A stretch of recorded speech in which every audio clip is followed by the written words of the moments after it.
Well, thank you everyone so much for joining us today.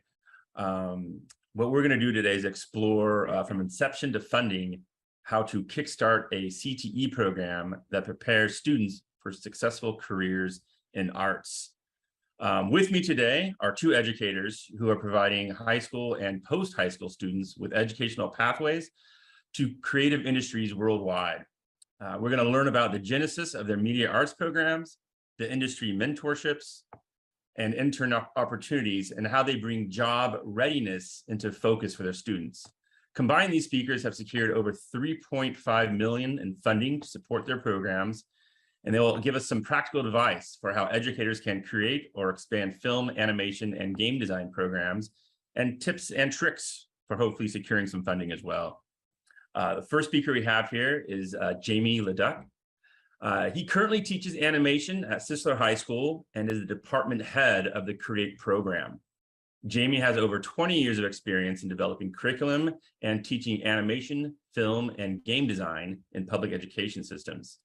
He has enhanced student education by coordinating industry mentorships, internships, and scholarships. As a result, Leduc has inspired hundreds of students in pursuing their dream careers in the game, film, and animation industries. And with him are two of his students. We have Xierra and Ivan. Xierra is an 18-year-old animator and digital artist in Sisler's Create program. Xierra worked with mentors from Nickelodeon Studios on the Orange Tree Project, where she worked to create an animated short film. Xierra has also worked on a series from concept to show Bible and received full scholarship ride to Vancouver Film School, and is currently an intern at Nelvana. Ivan is a student in Sisler's Create post-high school program and has worked on various projects with companies like Wacom and Nickelodeon. He has participated in the 24-hour animation challenge, where he got his team 18th place among 200 participating teams and third place for high school teams. So congratulations to Ivan. And then finally, we have Matthew Waynee, cinematic arts instructor, curriculum developer, and grants writer. Also a producer, screenwriter, and teacher with 20 years experience. Matthew Waynee works in Los Angeles Unified School District at a Title I school, where he built its film and animation pathways from the ground up. He has written $2 million in grants and set up partnerships with DreamWorks and Nickelodeon. He has presented at dozens of conferences and authored the first ever DOL approved animation game design and VFX apprenticeships program that will launch in 2023. In 2016, he was selected as the National Magnet Teacher of the Year. So congratulations to you there, Matthew. And thank you for listening to the introduction here. I'd like to hand it off to Jamie Leduc. Hi, everyone. I'm Jamie Leduc, and just wanted to talk about blurring the walls of education.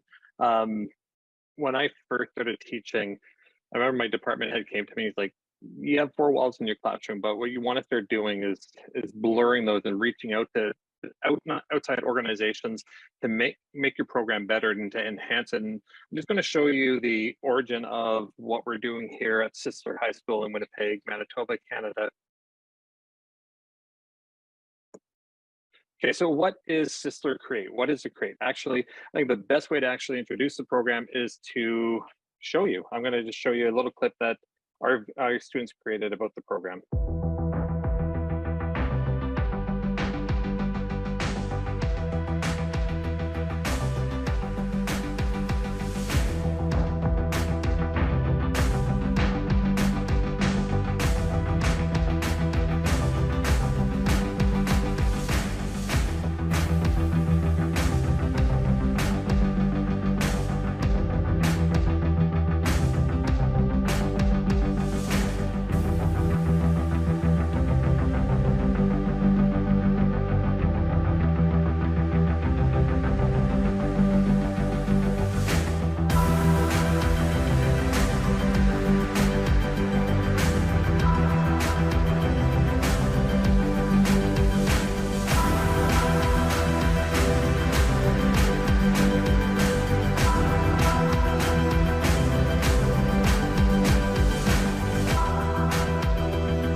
So the CREATE programs, it's really about this amazing community of artists, risk takers, believers, leaders, and creators.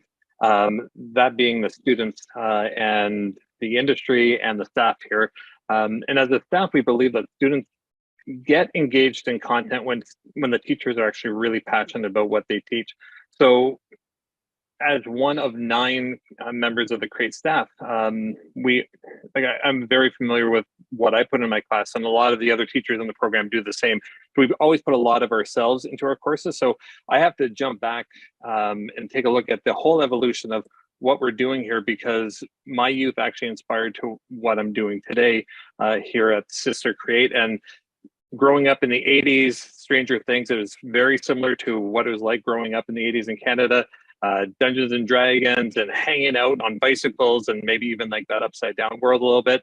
Played around with some really cool cutting edge technology. I had all these devices. I thought they were absolutely amazing at the time, and I still love them. Grew up with one theater in town, and I got to watch all those special films. And we're lucky if we actually had one new movie a month. I had the best library ever. I had tons of comic books, and I remember just sitting around reading them and talking about the artwork and sketching them out. And growing up, I only had like these 4 VHS tapes, and I remember watching them over and over and over again until they no longer worked. I had a serious love for movies, especially movies with practical effects, like everything Star Wars. Just loved everything that ILM was doing. Stop motion, like with Clash of the Titans. I remember watching that for the first time, just thinking like, how did they bring these things to life? Like, how cool would that be to be able to do that? And then also like the best games, Dungeons and Dragons, animations, and like Joust and Mario Brothers. And from there, growing up, I went through art school, and then I took a chance on going into teaching, and I taught in the Bahamas for a year, and then I moved back home to Ottawa, Ontario, where I started this new program at Hillcrest High School, which was called Communication Technology. And at the time, it was basically art on computers. Like, no one knew what to do with computers. We're talking about like early 2000s. So we had this cool little wing in the building, and a lot of the students who struggled with like staying in academic classes, they kind of like came down and started taking these courses, and they started creating content. I remember even like the first day that they dropped off computers, technicians dropped them off in boxes, and we're like, what's this? And like, new computers, and we got to set them up. But from this program where we're just having fun with the technology, this is just like a screenshot of some of the students that actually went through our program and are doing really well in the industry, like working at Mercury, Jamfield, Netflix, Walt Disney, Zoic. And at that point, I realized that like, students can actually start getting careers in the arts. And then I decided to move to Winnipeg in 2017. And in 2017, this is what I started off with. So I used the first 7 years like as a mulligan. I was able to like a do-over. And I came here, I started a film club, and I had these 3 cameras and these 3 Dell Pentium 4 computers. And I had one student, and that was Madison Thomas, who she's just doing absolutely amazing stuff. But like the two of us, we just sit around and we made our own lighting system, and we realized like it wasn't always about the tech. You didn't have to have high tech. It was always about story, and it's always about mentoring and building a community. And then in 2012, I became department head of the technology program here at Sisler High School. And I quickly formed a relationship with Bernard Ellie-Budbud, who teaches a lot of our game design courses. And the two of us just sat down. We came up with this idea of like video conferencing, bringing guests in to our school through video conference back in like 2012. And we launched like this whole series of different video conferences. And then we realized, ooh, what about if we actually start bringing industry in? So we started combining science, art, and technology at that point. And then remember one of the sessions we had, we jot down, what's the big idea? Like, how do we blur the walls of education? Because there's so many cool things happening at that point. But you have to think back to like 2012, like the animation industry wasn't really booming like it is right now. Game design just started kicking in. So we looked at like, how could we bring in industry and studios and post-secondary? How do we make the curriculum more relevant? How do we bring in the streaming world? How do we start teaching game development? How do we get the province of Manitoba more involved? How do we get economic development organizations and tech sectors involved with our program, video conferencing and new careers? And then we realized, like, if we actually bring all of this stuff together somehow, we can actually start preparing our students for careers in the arts, which is something that my dad always told me that I could never do, is actually get a job in the arts. But so far it's paid off for us. So that is the evolution of the Sisler Create program. So let me just talk about what is the CREATE program. So the CREATE program is basically 3 different pathways: digital design, interactive digital media, and motion picture arts, starting in grade 9. We focus on the fundamentals of technology skills, but as the students start to progress through from grade 9 to grade 10, we start layering in community and mentorship, and a lot of project-based learning. And what happens, or what has happened at this point, is that the skill set every year keeps on enhancing and enhancing, because once you start empowering youth to help mentor younger people, the skills that they're learning is being passed down. Even when industry comes in, they do a talk with our students, those skills go to our students, and then those skills go down to the younger students from generation to generation. So let's just take a look at the timeline. So 2007, we started off as a club, 1 student in that club. And then if you look at when we started in 2012, when Mr. A and I started to develop a concept for CREATE, we had around 200 students in the actual program. We approached the province and launched a interactive digital media framework in 2015. So we actually wrote the curriculum for the province of Manitoba, which is a 9-course cluster. And then we did the same thing for motion picture arts in 2018. And you can see, like, the numbers went from 200 in 2012 to 1,001 different students in a school population of 1,900 taking our courses. Now in 2021, we're currently at 1,360 students taking a class in the CREATE program. But one other cool thing that I'll be touching on is that we actually approached the province to develop a post-secondary program, because our province didn't have a university or college that was preparing students for careers in the creative industry. So our courses that we offer, we start in grade 9, and we have 24 different classes that start with exploration courses, moving on to intro courses into motion pictures, digital design, interactive digital media. And then in grade 11, we start focusing on the fundamentals. And then in grade 12, we have some advanced courses where they either advanced skill set development or project management, studio training, and portfolio development. So the CREATE program is publicly funded. We got the government to support us at that point, not just provincially, but also like as a municipality. We actually ended up getting a benefactor on board, a benefactor that Walter and Maria Schroeder saw what we were doing, and they came on board and they actually provided funding for our program to get us up and running, which is very, very humbling and amazing that that actually happened. They provide us with a communications manager, and that's been able to enhance our industry partnerships. We also have an industry liaison that works with our students on trying to get them job placements and prepare their LinkedIn accounts and resumes. We do industry talks, we have mentorship projects, we have tons of different potential internships, and we do run a lot of master classes and collaborative projects. Grant-wise and donations, here's a little breakdown since 2019. So shortly after we wrote the motion picture arts curriculum for the province of Manitoba, there was signs that the animation industry was starting to boom. The local film industry was really booming, and we also helped bring Ubisoft to Winnipeg. So we got a grant of $59,000, and we had to apply for grants every year. And like we've been applying for grants since 2007, but it's just been recently that we're actually successfully bringing in money.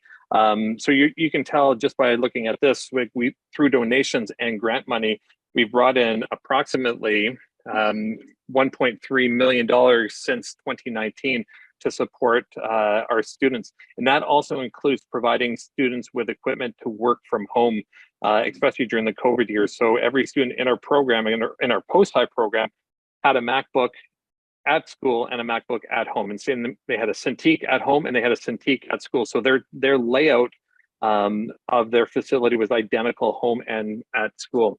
So I'm just going to touch a little bit on our post-high program. So our post-high is in the province of Manitoba, you could take 4 credits up to 2017 for free.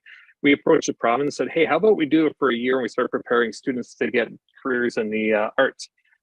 So we asked to do it as an 8-credit course because we didn't have the college running film and animation programs at that time in game design. 2017, we started off with 4 students. We ran the pilot. That's 4 at 4 classes. But then at 2019, we ended up running our pilot. We had 18 students the first shot around. 2020, we had 35, and then we had 44 last year. This year, we are at 60 students, and that's our cap. And students get to come here and they get to study in any one of those areas like game, app, VR, virtual production, animation, film, visual effects. And they do that all year, and they get to work with amazing mentors. And the mentors really came on board because of this that happened. COVID happened. COVID was really tough on our students and staff, but at the same time, it opened up so many new doors for us. We were actually, Mr. Ali Budbud and I were actually in LA when COVID happened, and we were setting up some of these partnerships with Nickelodeon. And it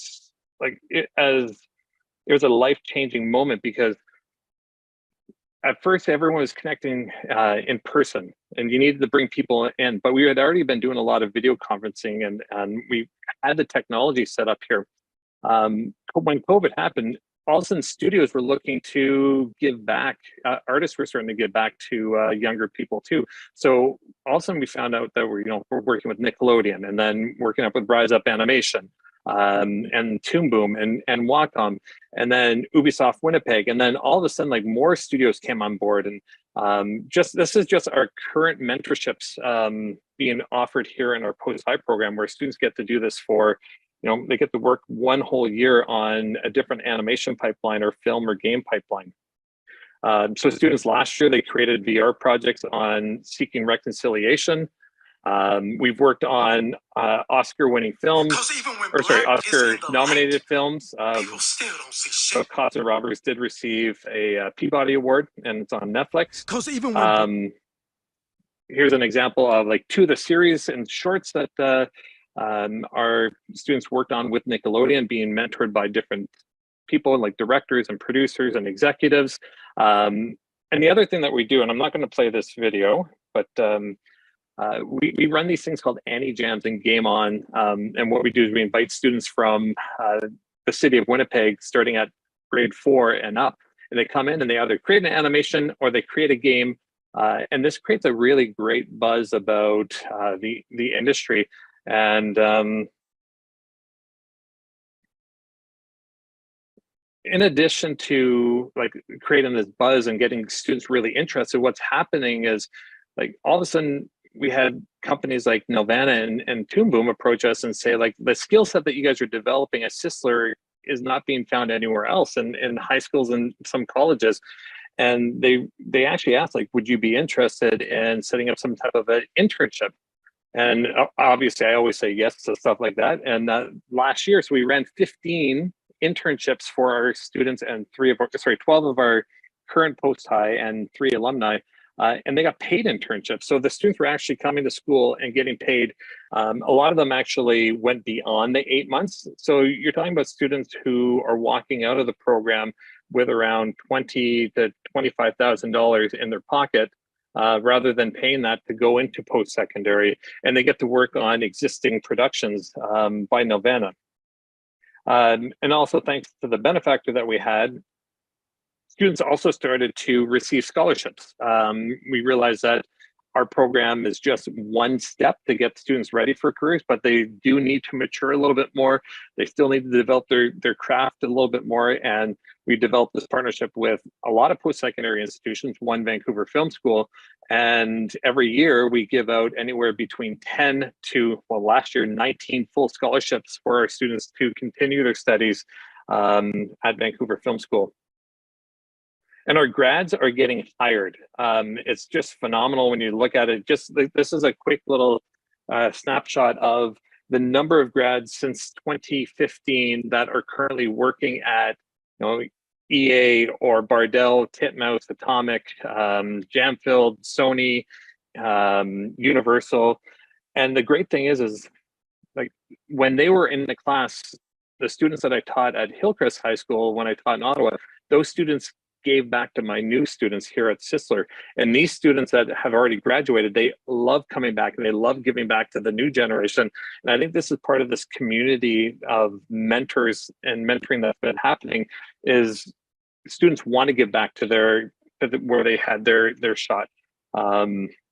It's really thanks to just like people like, here you have Dr. Lawrence Levy, the former CFO of Pixar, that just found out about a program, walked in and started talking to the students, and the students were like, this is kind of cool to actually have people come in. And then we started bringing former students in, doing the same type of talks, and students were actually really more like really engaged and learning about like what's the first year of college or university like, and so on.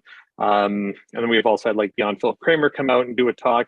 And yeah, the industry talks are really, really important. And that's our community. Like it's an awesome community of creators, of content creators, moving forward storytellers, and really leaders. And it's an amazing place to work. And what I'm going to do now is I'm just going to turn it over to our students. So I'm going to turn over to Xierra. Hello. My name is Xierra. Oh, do you want to go back to the? Yeah. Sorry.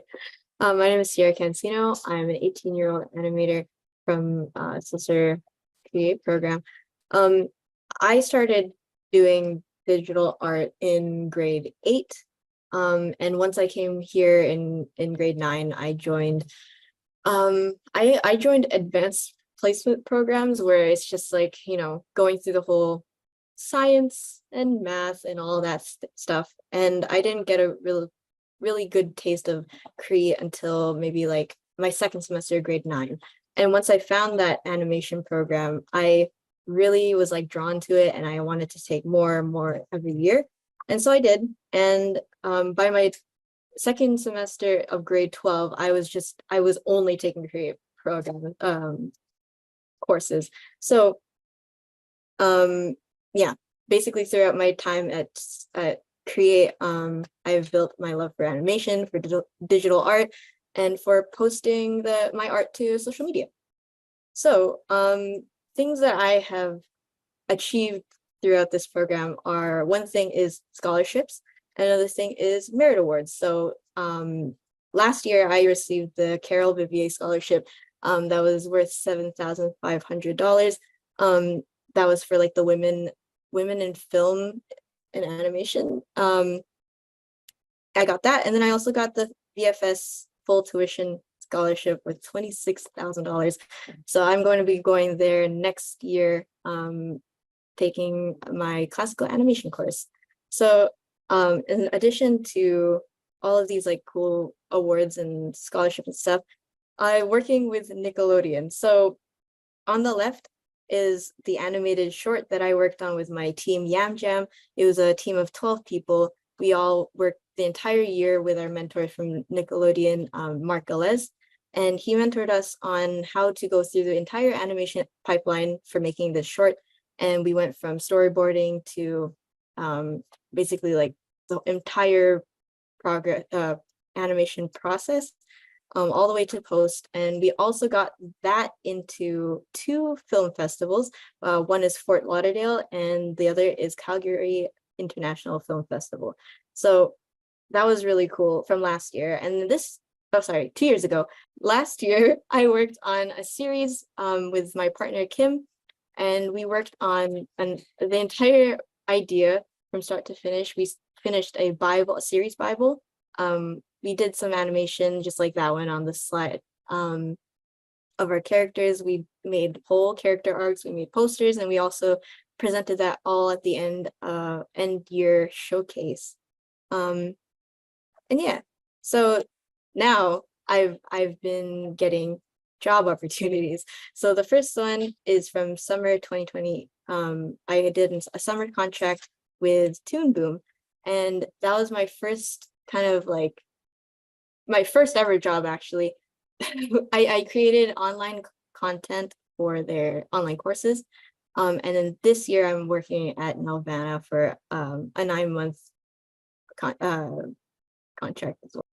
So we're working remotely, and that's one of my favorite parts of this this whole job opportunity thing for animation, is that I can do things from home and from school here in Winnipeg. And so that's what we're doing here. We're actually doing work at school 8 hours a day. So after that, I'll be talking about my social media growth. So from February this year to November this year, I've grown from 0 subscribers to more than 419,000 subscribers. On Instagram, I've grown from 800 to 124,000 subscribers, and on TikTok, I'm at 234,000 followers. Sorry.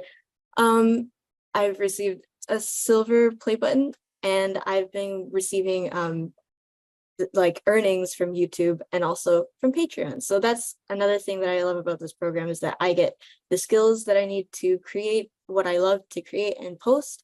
And yeah, that's my part. Now I'll be giving it to Ivan. Hello, my name is Ivan Abrasaldo. I'm also a 2D animation student in the Create program. My journey started, actually I applied in the Create program during grade 11. I started high school in grade 10, but I didn't join Create until grade 11. I actually wanted to go into mathematics after finishing high school. That was my original plan, until COVID hit, and I decided to turn like my hobby of art into like finally like a real like passion. And during my grade 11 year, I applied, I went into the previs and then the animation class during my second semester, and I absolutely fell in love with it. And I made the decision after grade 11 that this would be my future, and that I would pursue art not just as a side hobby alongside with whatever academic I wanted to do. I wanted to pursue it as a full career, and I wanted to make a living out of it. And this is just what I wanted to do for the rest of my life.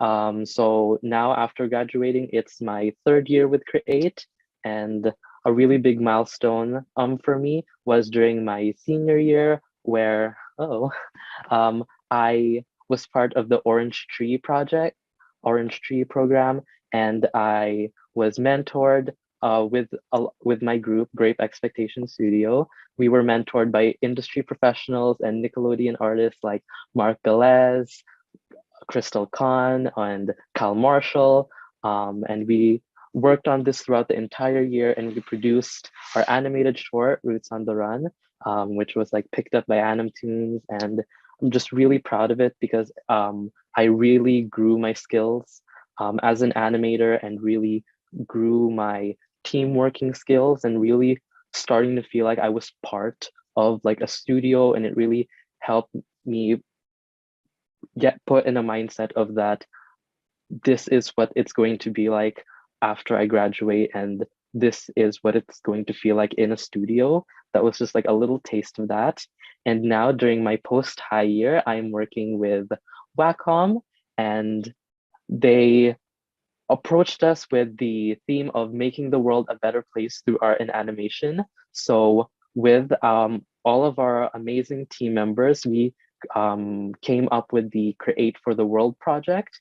And this project is mentored by the amazing concept artist Jason Shire and Jason Shear, and he's going to be mentoring us throughout the entire year, helping us create work and passing down a lot of his advice and knowledge that he's gained throughout the years. He's already showed us a lot of his work, did paint overs for us, and talked to us about his experiences, both as someone in the animation industry and just as a person in general. With this project, we're going to be telling stories of different social topics that are personal to us, or are part or are like known throughout the world, like the LGBT community, talking about the poverty crisis, or talking about struggles with mental health. That one's like a really personal one to us because of what happened with COVID. And we're going to be telling these stories through webcomics and illustrations. We're going to be making animated reels and filming behind the scenes content. And we're even planning on making like a final like 30 to 40-second animated short. And all of this will be released on Wacom Canada's account, which we are taking over. We've already started putting out some stuff, and we're going to be putting out even more content throughout the entire year. And a really exciting part of this is that our work is going to be not only featured at our end of the year student showcase, but also at the Canadian Rights museum that we have here in Winnipeg. The end of the year, we get to showcase our short and all of our work, and we're really excited for that. Our first story that we're going to tackle, first topic that we have is about mental health. It's called, our story that we developed is called Depth of Mind to Fall into the Psyche. It's about a young university student going through the ups and downs of uni life and drowning slowly in her work and falling underneath the waves of depression. We're going to be focusing on abstracting thought and mind and studying how someone can fall apart and talking about slow progression of recovery. You can see we have some artwork already prepared, lots of abstraction, lots of color, lots of intense imagery, and we absolutely can't wait to show the world everything we have prepared. Our group is really excited to be able to have so much creative liberty and a lot of freedom to be able to tell these stories. Sorry, if you'd like to learn more about our program, you can search for us online. You can find us at www.sislercreate.com or at sislercreate on Twitter and Instagram. And that's it from the Sisler side. Well, fantastic. Thank you very much, Jamie. Thank you so much, Xierra and Ivan as well. Now we're going to give the virtual microphone to Matthew Waynee. Matthew? Thank you, Nathan and Xierra and Ivan. That was amazing work you guys did there. Just so many different facets that you're exploring and really promoting yourselves and getting out to different internships. Really impressive and proud of that. So welcome, everybody. Again, my name is Matthew Waynee. I'm a teacher at an LA Unified, Los Angeles Unified School District. I'm teaching at USC Media Arts and Engineering Magnet. And just a little bit about myself as we talk about my program. I started teaching over 20 years ago. I did Teach for America. I was sent to rural Texas. I was right on the border of Mexico, which was the poorest school district at the time.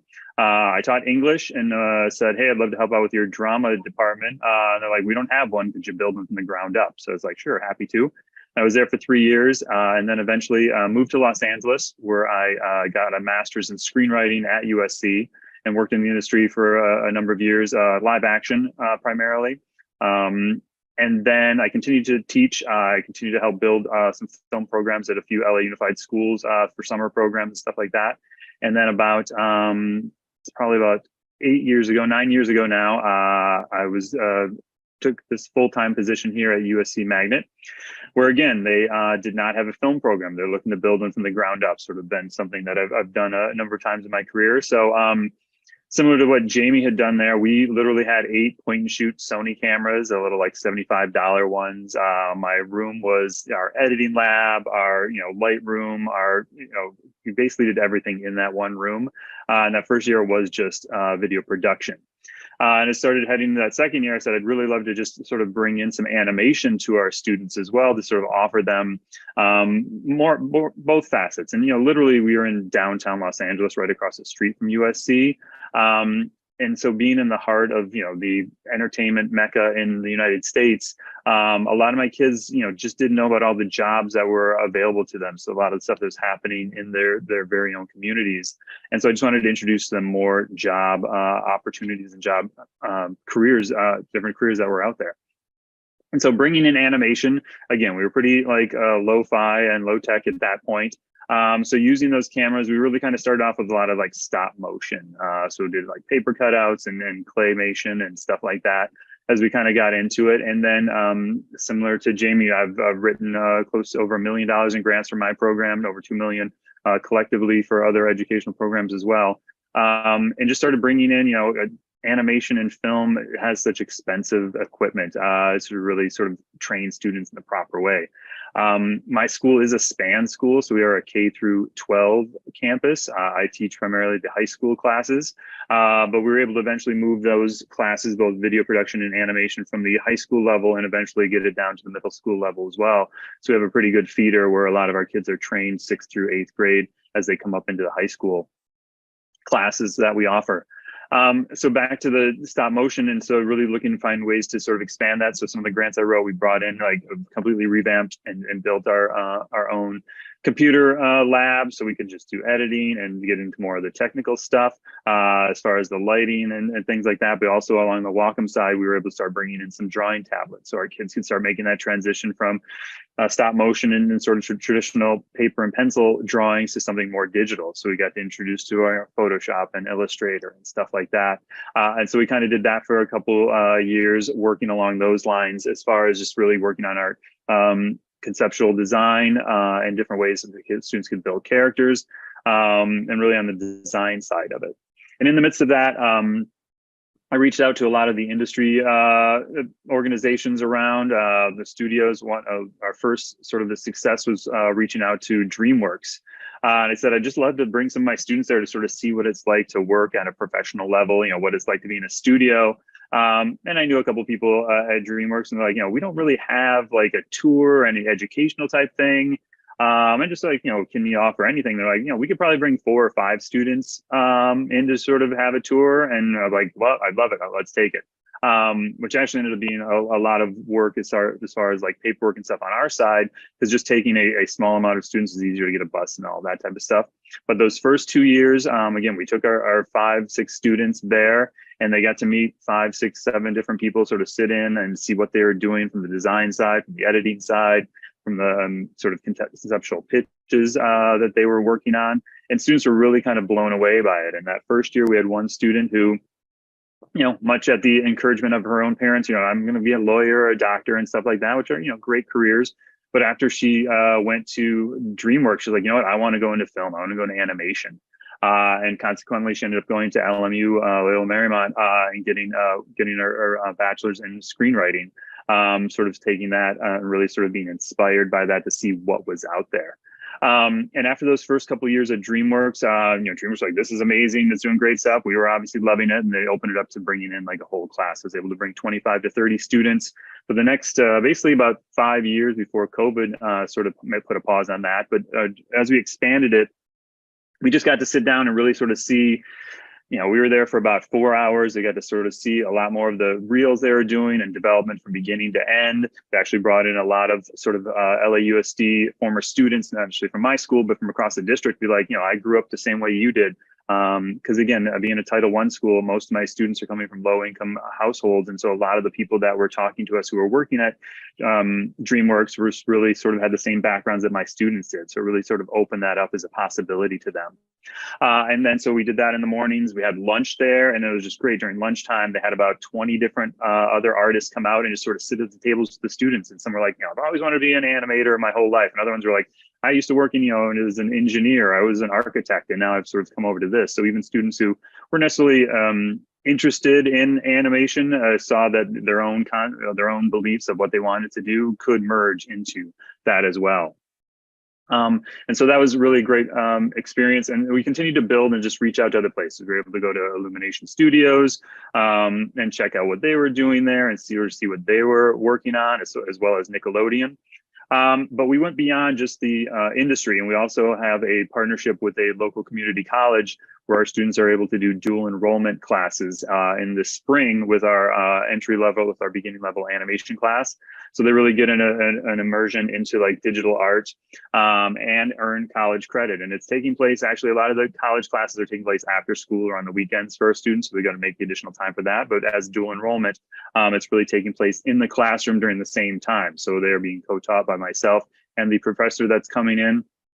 And the kids really able to sort of then take that, earn college credits that'll be transferable not only to the community colleges, but all across California to any of the state schools. So any of the CSUs and the UCs out there as well. So students are saving themselves money by getting these classes done as well. And then, yeah, we just sort of continued from there, and also partnered with a great organization here in California called the Brick Foundation.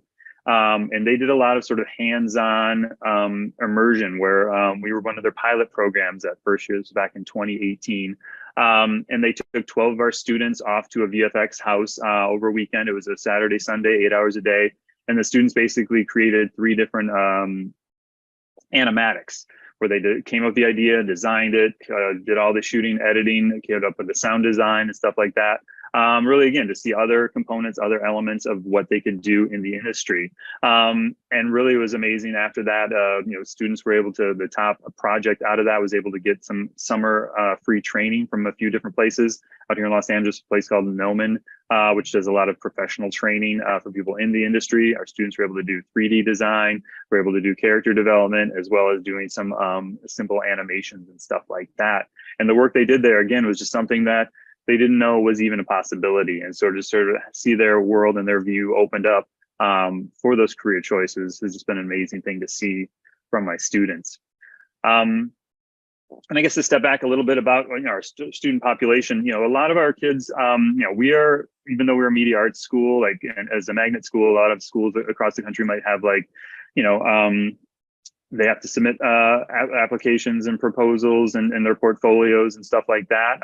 Ours is, we're trying to bring in as many students from the neighborhood as we can. So, and some of our kids didn't have that opportunity in their younger years to sort of be introduced to animation. So we kind of accept all students here. So some of our kids are pretty advanced in their art skills, and some are really at the ground floor, sort of working their way up. And so it was really tough those first couple of years to build it and get the kids and get the parents excited about it. I don't know how to draw, or I'm not interested in this, or parents thinking that there weren't careers as far as it being a financially stable career choice. And one thing that we've really sort of just promoted across our campus is just, you don't have to be able to draw at the Pixar level, the Disney level to be a success in the industry. I mean, a lot of the careers in animation, you don't necessarily even need to be an artist. Now, understand art, and we always, every week we want to make sure we're improving our art skills and our drawing skills along the way. But, we need so many people as far as doing the production side, doing the editing, doing all the other stuff that supports the arts. And a lot of it is now moving to the technology as far as the rigging. I mean, it's been that way for a while, but as far as those skills of rigging and stuff, where again, understanding that stuff really has opened it up, where students are like, even though they know they're not that amazing at art and drawing, and that's not the pursuit they want, we've got a lot of kids who've sort of gone on to study into college, more on the producer side and sort of on the supporting side within the art field. And then everything kind of changed up there with COVID. We obviously shut down for like everybody else did. And then that was really a challenge for our students, because a lot of our students did not have computers at home, or if they had computers, they might have 3 or 4 siblings. So they weren't able to sort of have the same dedication to that equipment that we had here in our lab. And we were able to get all of our kids like Chromebooks, and I got some of my top students, some of our Mac our MacBooks from here to sort of use during that time. But a lot of our students didn't do that. So we really kind of had to like hit the ground running and really sort of change it up. And we ended up finding a lot of just different web-based, whether it was drawing, whether it was vector-based type stuff, where they were able to still do their stuff at home and be able to find ways to work around that. So that was really definitely a challenge for us in the spring of 2020. In the fall of 2020, as it was for everybody. But our students really sort of embraced that and took upon themselves to sort of use and sort of relearn new programs that were available to them online and stuff like that. And even during that time, we really were able to up our initial stuff district-wide. Our LA Unified started having different paid internships. And we had, over the course of this 2 years, I think we got close to 15 to 20 of our kids were a part of that. And they weren't always necessarily animation-based, but there was a sort of combination of stuff. Some was through BAFTA partnership with them, as well as the House of Blues. Brought some of our kids in, and whether they're filming stuff as far as promos, whether they're incorporating some animation into that. We had a lot of kids who were, again, able to sort of spend that time remotely, earning the money, earning stuff of like, oh, wow, this is a career. This is something where I can actually go out and make a living and sort of support themselves, even there as seniors and juniors along the way with that. yeah, and then sort of coming out of that is when we first started partnering up. Again, we had done field trips at Nickelodeon, but then we kind of expanded it and of doing the same thing that Jamie's students have been doing now for a number of years. Back in, I think it was 2020, we had our first student. Nickelodeon was doing sort of like an after-school mentor program where I think they had 12 to 15 students from across Los Angeles. And one of our students was selected for that. And she got to create her own animated short from idea to concept to animatic to final polished project. And that was just amazing and really kind of like, just lit her up. And she's up actually up at San Francisco State working on her art degree and incorporating that into animation, and actually has been getting some great internships over the summer connected to that. And then we sort of built from there. So Nickelodeon brought us in last year as one of the 3 schools that they're working with. And we, my advanced animation students, we just worked on sort of the 3D CG computer generated imagery and stuff like that. So we had kids propose ideas and they were creating environments, characters, backgrounds. We did all that through Blender. Again, another free web-based program where our kids could work on it both at home and here in class at our lab. So kids just were really amazed the stuff they had done for that. And again, not all of our kids are looking to go into animation. We had some kids who wanted to be interior design, ultimately what they want to study in college. So they were doing a lot of the environments, interior, exterior, sort of really working on that. And it was just amazing to sort of see once they started getting to that level of like the stuff was just really just amazing what they were able to pull off as far as how authentic it was looking, adding in the textures, the lighting, the shadows, stuff really just starts to pop and really come to life. That was last year. And then this year we've kind of expanded it with Nickelodeon, where we have the 3 different sort of cohorts. We have the 3D design, just like we did last year. We're having the 2D shorts, just like Jamie and his students were talking about doing. So we have 2 teams who will be working on their own original short films. And then we have 1 team working in the series development component, working with mentors from Nickelodeon, where they have pitched their own idea. And now they're sort of expanding that out to include the Bible, character, sort of the character sketches and different animatics and stuff like that to sort of support that along the way. So it's been really fantastic sort of have them be immersed in the industry like this and similar to that. And the last thing I'd like to sort of just share, which is about to sort of influence our students here in the midst of what happened with COVID and everything like that. I was fortunate enough to be asked by the California Department of Ed. I was probably one of 20, 25 teachers from around the state of like, how do we go about getting resources to students across the state who, again, don't have computers, don't have stuff like that as COVID kind of shut everything down. And a part of that, I've been working with the Brick Foundation, and they are launching the first of its kind animation, game design, and VFX apprenticeship program. And it is the first that's been approved by the state of California, as well as by the Federal Department of Labor. So that this year, I guess in 2023, it will be piloted across California, and then will be opened up across the country. And I was able to come in and sort of be the author on that, sort of help bring, and we met with different people from across the industry, whether it's VFX houses, animation studios, game design companies that are looking to take on these first apprentices, because the need here in California is just so immense, filling the roles that are needed across those industries. And as that is happening, obviously that is 18 to 24-year-olds, so that's sort of beyond the high school age that we have here. But because that will be launching next year, the Brick Foundation will be now starting up its first pre-apprenticeship program, where they're really helping to rewrite the curriculum and sort of the standards across the state of what is needed.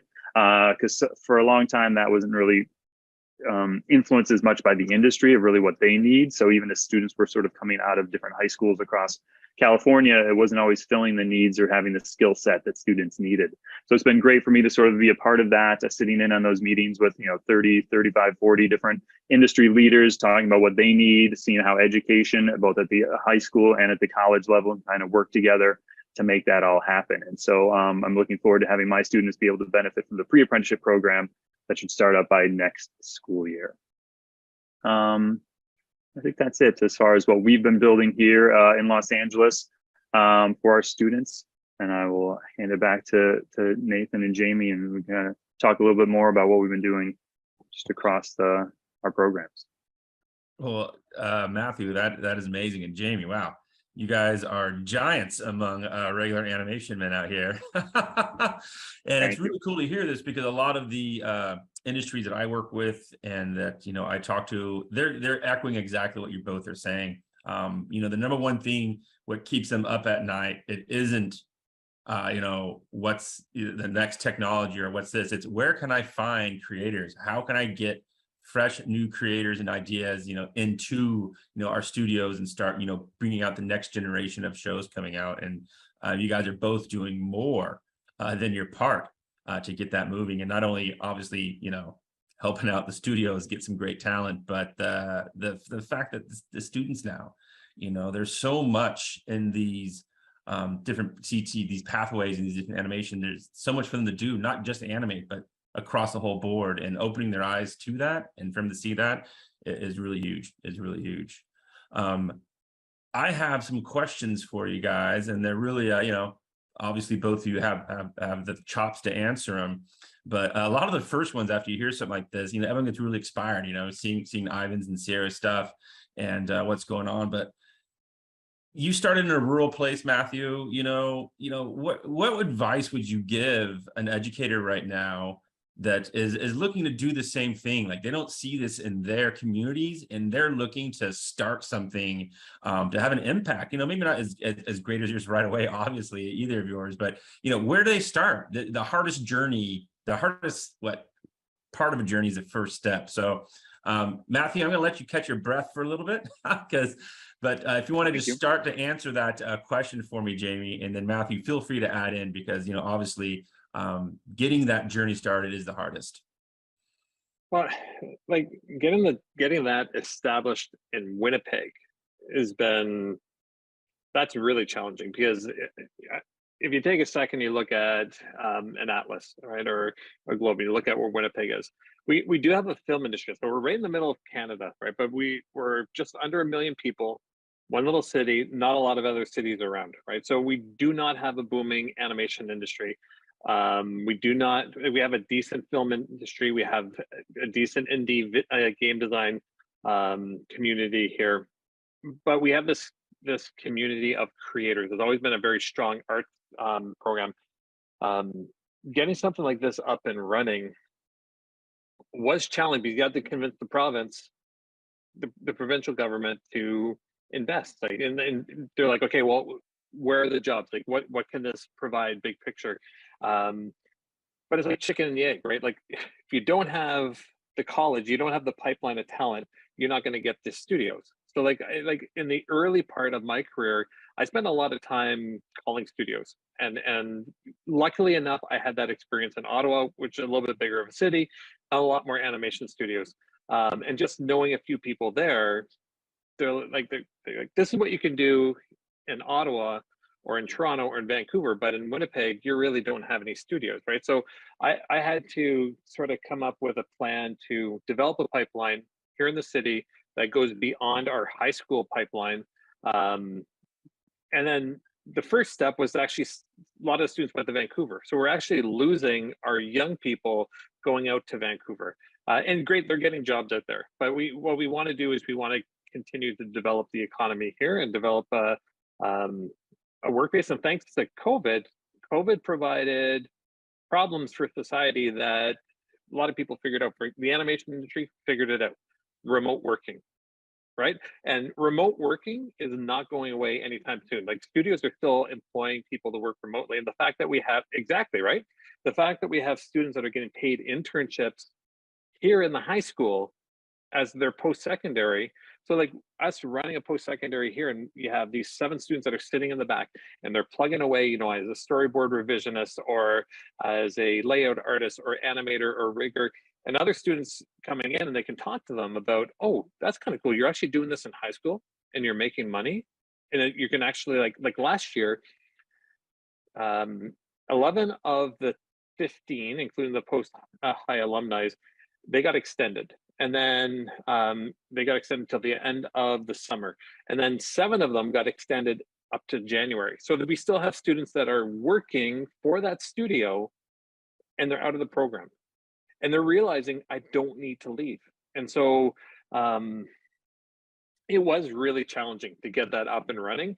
But it's amazing what happens when you're persistent and dedicated, and you're willing to take chances and reach out to people and just see what's out there.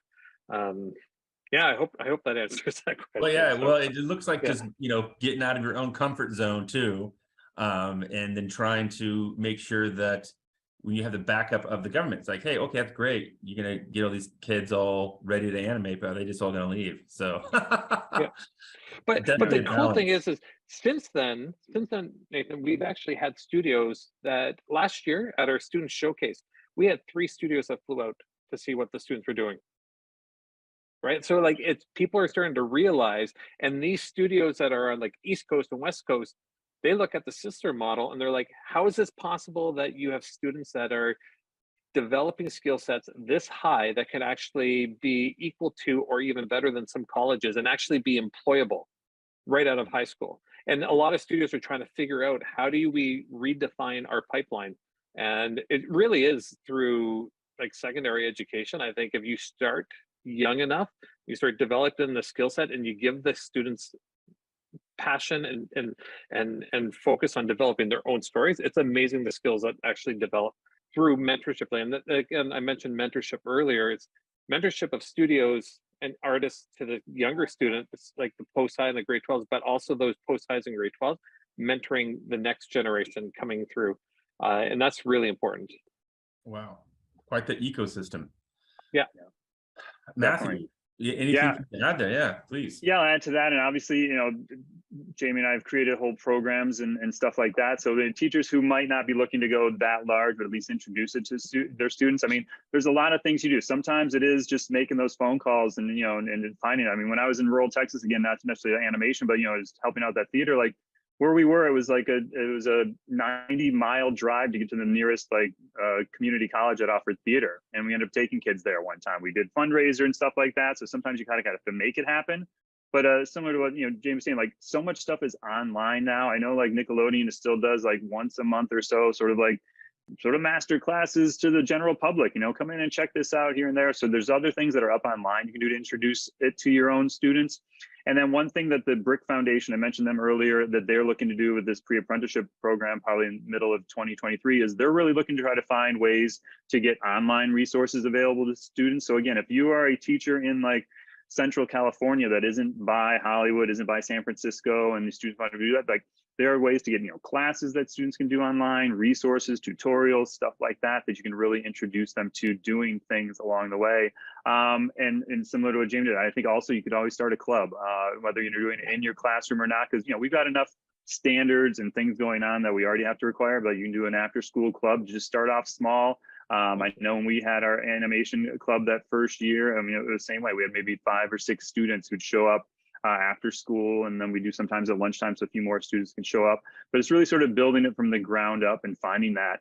And then the last thing I share is like, if you have any contacts or even like, social media and stuff like that, a lot of artists are they're willing to say, oh, it's a Zoom, I can come in and talk to your class for 20, 30 minutes. They love doing that. They love giving back to the younger generation. And again, it just, sometimes you got to do those cold calls or cold, social media reach out to that people just to see what you can do. But just starting stuff like that can really sort of make it something that your kids can enjoy, you can enjoy, and really start expanding it from there. You don't necessarily have to get to the level that we are. And again, it took Jamie and I, years and years and years to get to there. But like, if you're looking to do something small that's going from there, like do something small. With this semester, I'm gonna do one thing and let's make it go from there.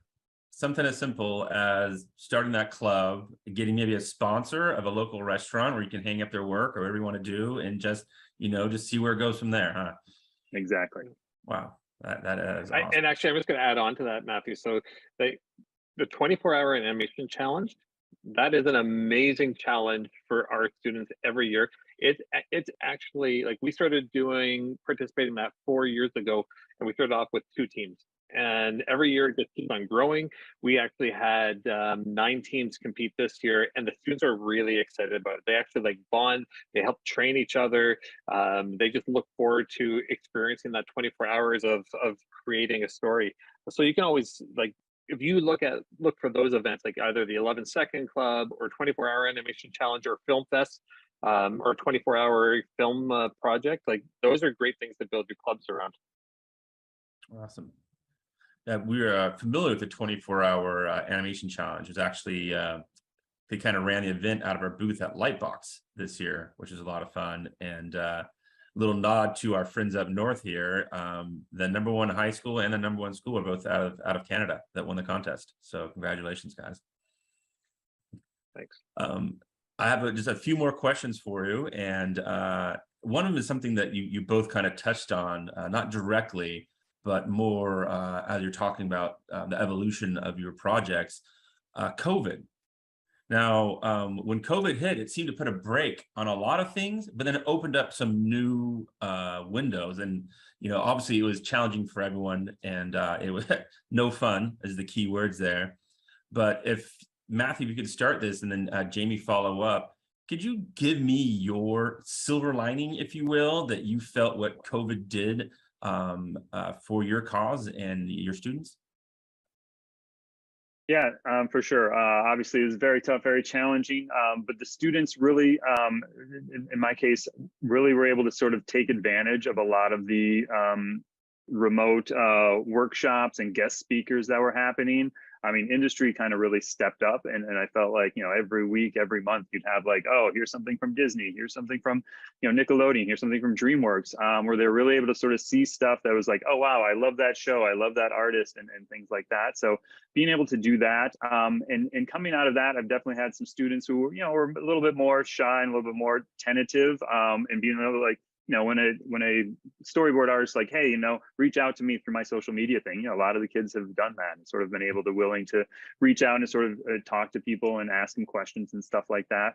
So I think that twofold thing of, sort of being in that isolation, kind of some kids like sort of got sort of embraced that and sort of reached out a little bit more in ways they might not have before, just from a classroom and stuff like that. Thank you. Jamie? Yeah, like that's such a difficult time. And I remember the initial reaction was, okay, great, we got this. We already saw the kids for like 2 months before COVID hit, in semester 2, and then so we were able to do some video conferences. But at the end of that, like in June, once we finished that first year, June of 2020, we were like we lost students. Students disappeared. Like they disengaged. And thank goodness I had like 2 months over the summer to actually think about a plan. And my plan was to like, how do we keep this community of storytellers, artists together? Because the one thing that I saw was that COVID had an impact on students where they just didn't want to connect anymore. They didn't want to connect virtually. They didn't want to connect, but then they started missing that community, that sense of community. So the first thing I try to do is try to figure out like, what did the students actually need when they were coming into class? And I remember with like Xierra and Ivan, they were entering grade 11 at that time. And there was a bunch of students that like were really highly skilled, but some were still developing their skills. And the most important thing for me when they were entering into grade 11 was to keep them connected to the other generations. And thank goodness Nickelodeon stepped up and said, we have this mentorship project, like it's just beta, like let's just run with it, let's see what we can do. What's your plan? So Carson and I came up with this huge plan, setting up these milestones, and then back here at the school, it's like, okay, I'm going to place grade 11s. I'm going to split them up. I'm going to put them with some grade 12s and some post-high students and help them develop and maintain relationships, because that's number one, is those relationships, because those students did not miss a beat. Like they may have, I think they learned more from working with other students, and they were engaged because they were telling their story. And during that time of like the second semester, so September of 2020 through June of 2021, there were a lot of students that disengaged, but the engagement level in our program just skyrocketed because they had small groups, they cared about each other, and they wanted to tell their story. And their story became the drive behind them to succeed. and thank goodness it's coming back to normal, sort of. Mhm. But Getting there. yeah, like it's always been about community and about giving the students a place that they feel like they belong, and that was the biggest challenge, is having that place ripped out of the students' hearts. But that was a really important solution, and Nickelodeon really stepped up and helped us out a lot with that. Fantastic. Yeah. Now, Ivan, Xierra, is there anything you'd like to talk about or add?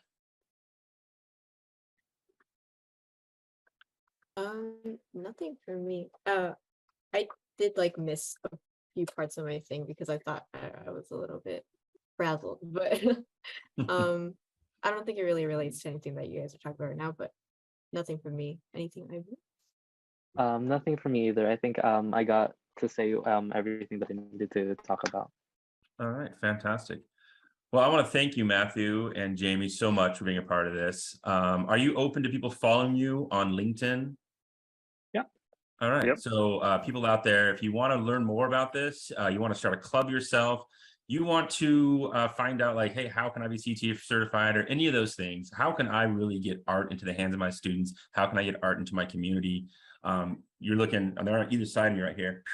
You are looking at two of the greatest here. So we have Matthew from the United States and Jamie from Canada. And we really appreciate your time and taking the time to watch us. And again, any questions, please feel free to reach out, and please follow Jamie and Matthew on LinkedIn. Thank you very much. Thank you. Thank you, Nathan. Thank you for the opportunity. Yeah, Thank you. Thank you. All right. Bye, everyone.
Hello, my name is Pedro Rojas. I am a junior attending LAUSD USC MA Magnet. I had the opportunity to participate into UCLA Game Labs, where there would be one instructor with one assistant who would help us out reach our goal, in which was either creating an animation project as well as creating our very own board game. The second course of UCLA Game Labs focused on the actual game development and the game coding. Overall, it was quite challenging as someone who has never experienced coding or never experienced anything in that field of game development. So it caught me by surprise when we were assigned to make our own game with very helpful instructions and very helpful counselors. I was able to, in a matter of a week, make my own game, and it turned out to be a success. A few experiences I've had prior to taking game labs that assisted me was taking a CTE animation class at my high school, which was very beneficial as I was able to experience Photoshop and single-handedly being able to create my own original character. I was also able to create an adventure-type game in my CTE animation class. Overall, throughout the weeks of UCLA Game Labs, it was really impactful to the experiences and skills that I've gained, as I was able to talk to people that were focused in that field. Not only that, but I was also given 4 UCLA credits for attending the course. Overall, I want to be a filmmaker, but the experiences and skills I've gained through UCLA Game Labs are impactful. From time management to turning in my projects to actually learning a few things like coding and impacting my animation skills as well.